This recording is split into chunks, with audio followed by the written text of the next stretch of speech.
Kung nagsasawa na kayo sa pork, try nyo to. Adobong manok na may atay. Simple lang yan pero napakasarap.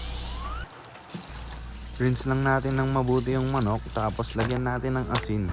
Oh, huwag kang matakot. Hindi yan magiging kasing alat ng iyong kilikili. Sa pagprito natin ito, dito mo makukuha ang masarap na lasa. Pagkatapos nating makuha yung kulay na golden brown, pwede na itong anguin. Tapos tayo maggisa na. Tara!